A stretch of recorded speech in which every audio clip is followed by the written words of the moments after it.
Hey everyone, this is Home Game. My Brybelly order came in, and I wanted to talk about it. So, Brybelly had a pretty decent sale. Everything I bought was 75 to 85% off. So, I haven't bought dice in a while, and I went a little overboard because they were 85% off.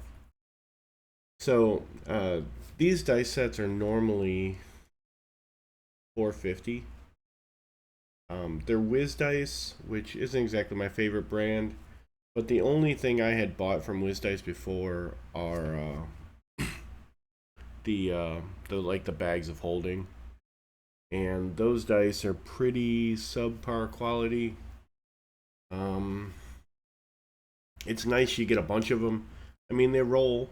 I just they're not even like Chessex level. They're usually over polished. I've seen them over polished to the point that parts of the numbers were just gone. And the bags of holding may be worse than other WizKids dice or Wiz dice. Um, so I figured I would give these a shot because their normal price is 450, and they were all on sale for 50 cents a piece. So I bought every 7 die set that was on sale for 50 cents. Um, and I really like their names on these dice. Like Grave Moss, Pockspringer, Argon Ocean. They have some really dynamic names. My wife saw the list of dice that I bought and liked some of the names so much. She's like, "Oh, you're giving me that, right?" And I was just like, "No, those are mine." So I placed a second order and ended up buying a few more things that I didn't get on the first order. The one I didn't even see when I went to do it the first time. Um, so I mean, for 50 cents, there's no complaining about quality, but the quality is fine. It's not exceptional. It's not something I would go out of my way to find. The dice, for the most part, they don't seem um, excessively polished. The corners are very round, but I'm sure they'll roll just as bad as any other dice I roll. um, the These all came in shrink wrapped, which I've never seen dice in these types of cases get shrink wrapped before. But I understand why they did the shrink wrapping on them, because some of them are very loose. The caps on them, uh, like especially this Tinder Bloom case, like it doesn't stay on at all. Like if I dropped 3 of those on the floor as soon as I opened it, and I I accidentally opened it up like 4 more times after that. So the cases aren't the best. One thing I wish they would have done is not made uh, this a label. I the name card, because I'd really like to just take these and transfer them over to a more efficient storage space. And I would really have liked to just slide this name card out because it's a really well done name card. I would have really liked to have just slid that out and put it in with them in a different storage case, especially since these are loose. And I'm afraid they're just going to pop open and stuff's going to fall out of them. When I But they made the skew removable. The skew is just a card that slides in, but the name tag is stuck to the front of it, and I wish it were the other way around. So I'm gonna have to try to come up with some kind of solution for that. When I got my first box, I was a little disappointed by the packaging because there was no padding. Now everything in the box was just plastic. I mean, none of it got damaged, so it was fine. The only quasi bad thing about it was the fudge dice were all over the box, but they were all there, and it's just ice and cloth, so there's no harm done. But when the second box came, it had a bunch of padding. In fact, it had a box with stuff in it inside of another box. Both of those boxes were padded out with the bubble wrap.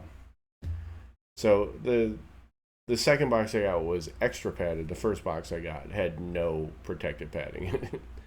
But like I said, everything's fine. Nothing broke. So no harm, no foul. These are the fudge dice. These are the dice that were all over the first box.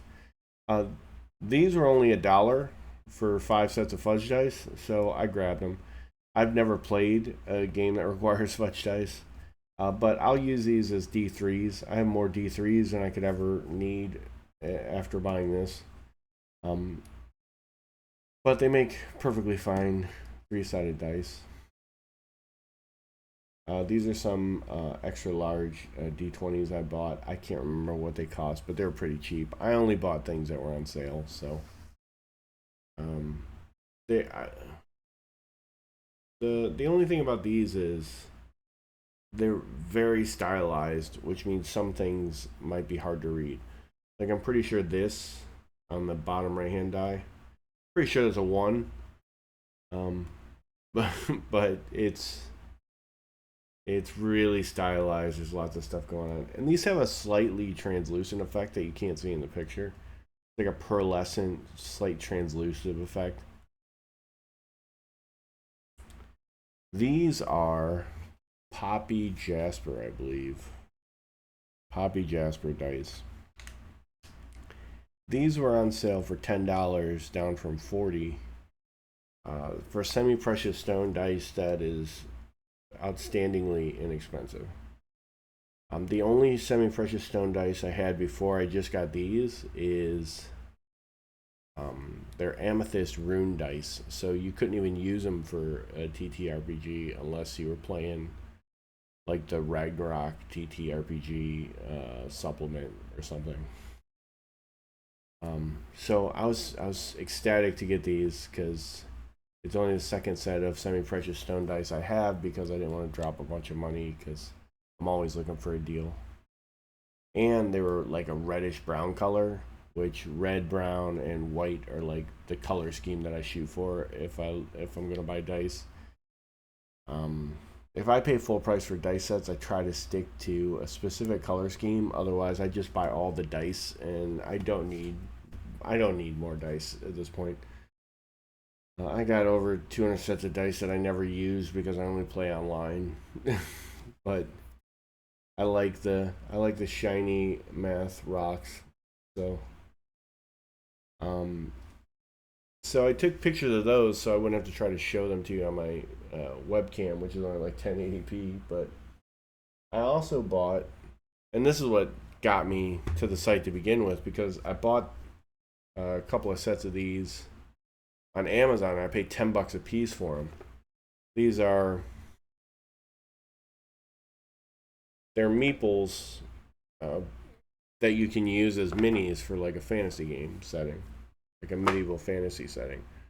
There's Meeples of Menace, which is like bad guys.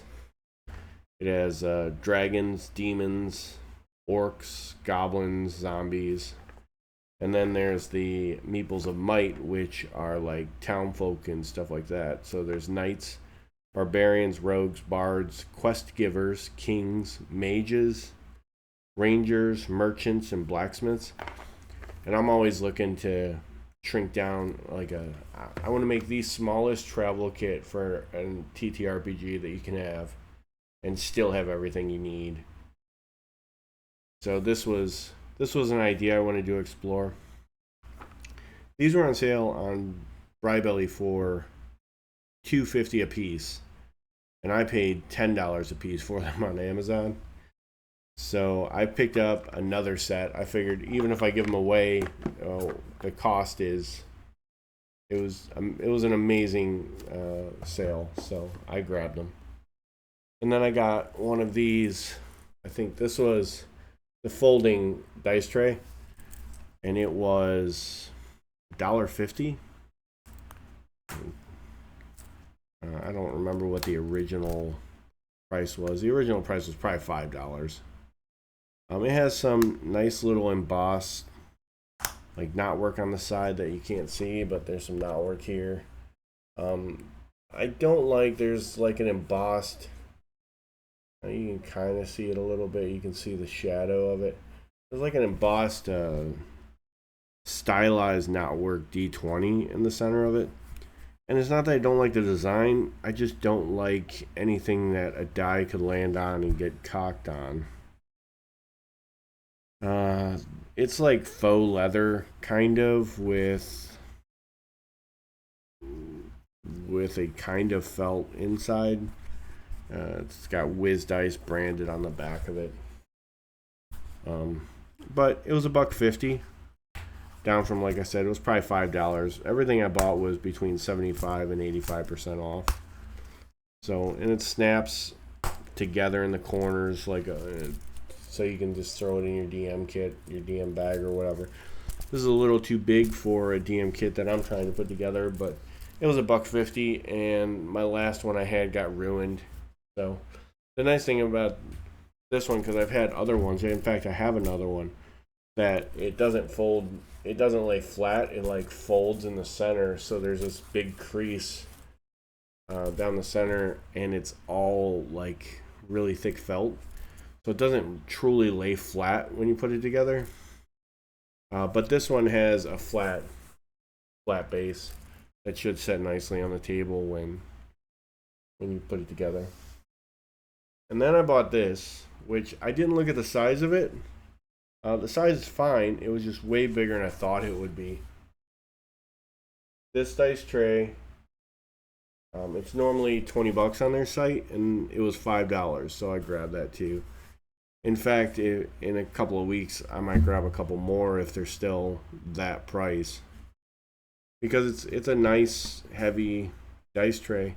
Now, the only reason I would grab another one is because I would sand it down, burn some stuff into it, or give it away to a friend that I know plays. Just because they're so inexpensive. Because there's no reason for me to own 4 or 5 of those things. So I thought I would share my experience. Oh, let me point out this. Whiz Dice does this thing. It's a super nitpicky thing.